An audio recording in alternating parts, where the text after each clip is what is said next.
Good morning students. जैसा कि मैंने आपको पिछली वीडियो में बताया कि मैं आज आपको चैप्टर नंबर 2 से रिलेटेड कुछ न्यूमेरिकल क्वेश्चंस आपके सामने सॉल्व करूंगा। मैंने यहाँ पे कुछ क्वेश्चंस लिखे हुए हैं। इनमें सबसे पहला क्वेश्चन मेरे पास में है, एक परिमित चालक पट्टिका का पृष्ठ आवेश घनत्व 4×10⁻⁻6 कूलम मीटर इनवर्स 2 है। पट्टिका के निकट एक आवेश -2×10⁻⁻6 कूलम का रखा गया है। आवेश पर लगने वाला वैद्युत बल ज्ञात कीजिए। सब कह रहे हैं कि आपके पास में इस तरह से एक चालक पट्टिका है जिस पर क्योंकि वो समरूप आवेशित है।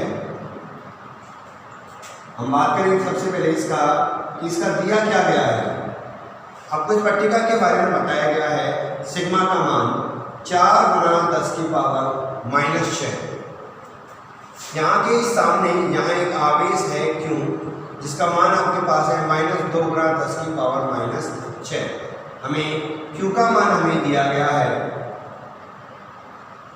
क्या दिया गया है, -2×10⁻⁻6 कूलम। वो जानना चाहता है कि इसके द्वारा इस पर लगने वाले इलेक्ट्रिक फील्ड का मान, विद्युत बल का मान, F का मान वो जानना चाहता है कि यहाँ कितना विद्युत बल इस पर आरोपित होगा। हम जानते हैं कि चालक पट्टिका के कारण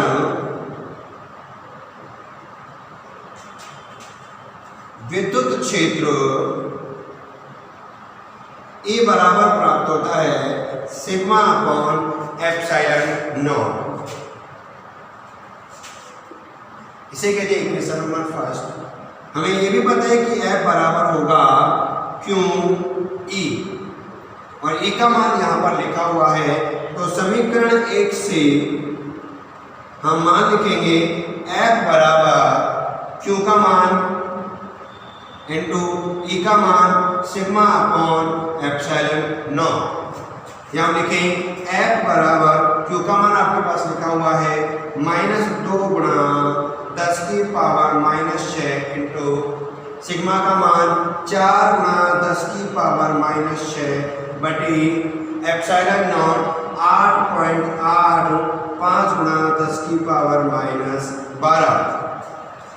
अगर हम इसे सॉल्व करें तो हमें F का मान प्राप्त होगा -8/8.85। कैसे देखिए, 10⁻⁻6 होगा 10⁻⁻12।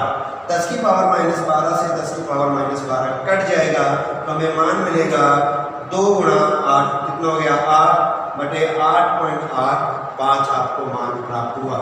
अर्थात F का मान हमें लगभग 0.9 न्यूटन हमें प्राप्त होता है।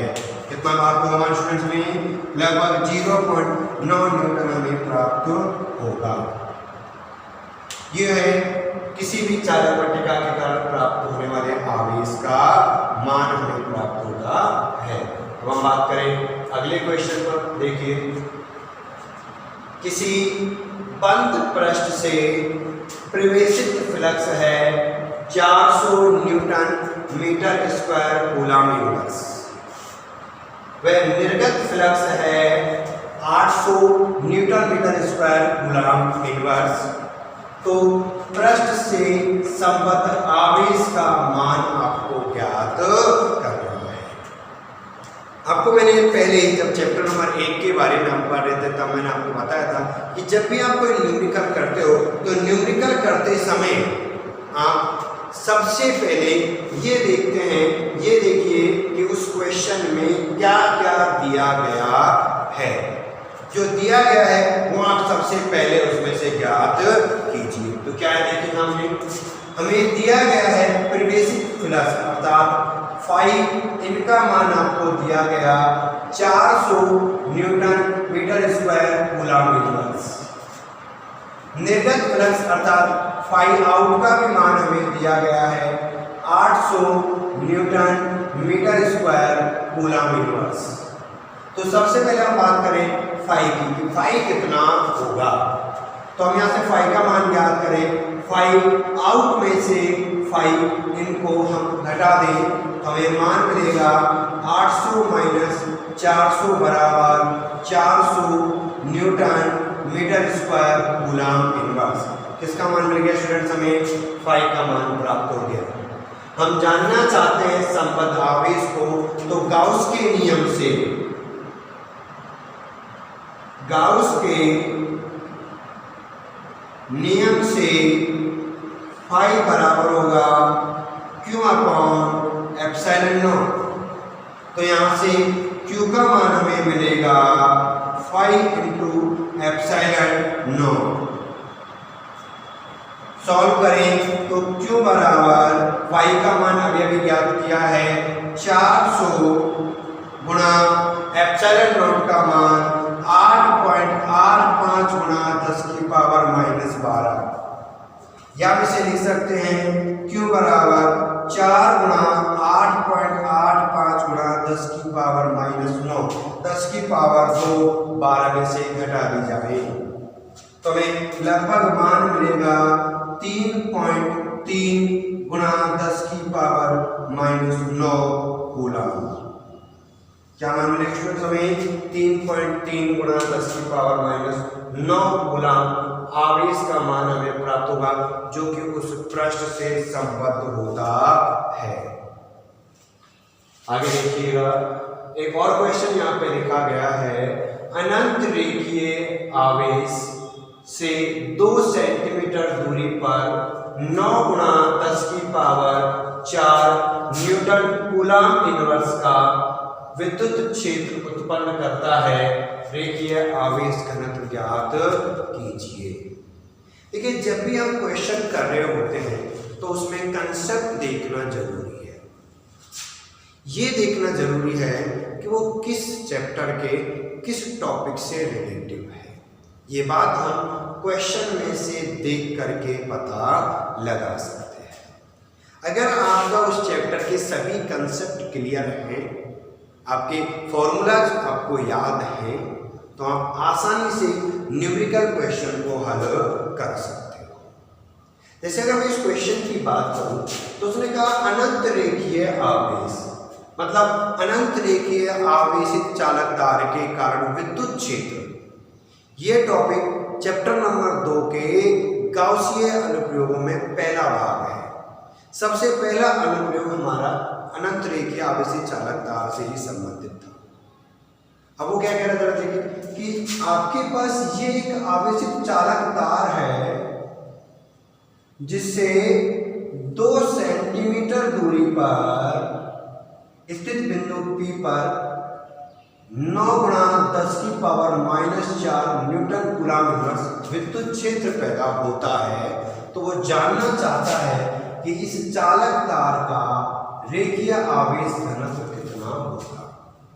तो सबसे पहले हम ज्ञात करें कि हमें क्या दिया गया है। हमें दिया गया है E का मान 9 गुणा 10 की पावर 4 न्यूटन कूलम इनवर्स। हमें दिया गया है R का मान 2 सेंटीमीटर, अर्थात 2 गुणा 10 की पावर माइनस 2 मीटर। क्योंकि हम जानते हैं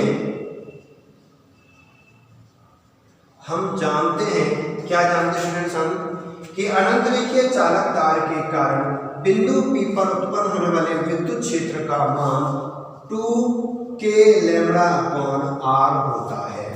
क्या मान प्राप्त होता है हमको? E का 2k लैम्ब्डा अपॉन r हमें प्राप्त होता है। हमें किसका मान ज्ञात करना है? लैम्ब्डा का मान हमें ज्ञात करना है। तो लैम्ब्डा बराबर, यहां से पक्षांतरण करें, E r अपॉन 2k। क्या मिलेगा लैम्ब्डा का मान हमें? E r अपॉन 2k मान हमें प्राप्त होता है।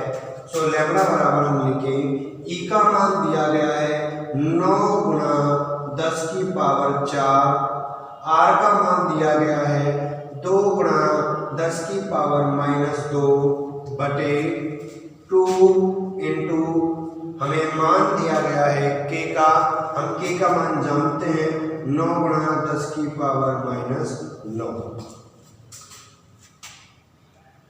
जितने सूत्र में जो भी भौतिक राशि दी गई उनके मानों को रख करके हम क्या ज्ञात कर सकते हैं, उसे सॉल्व कर सकते हैं, उसका मान ज्ञात कर सकते हैं। क्या देखिए यहां से 2 से 2 कट जाएगा, 9 से 9 कट जाएगा, तो आपके पास मान बचेगा लैम्बडा बराबर 10 की पावर 4 में से 2 गए तो 10 की पावर 2 बचे।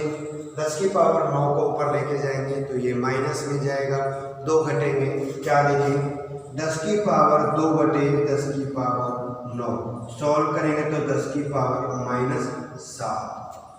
लैम्बडा की बात कर रहे हैं तो रेखीय आवेश घनत्व हो गया कूलम्ब मीटर इनवर्स।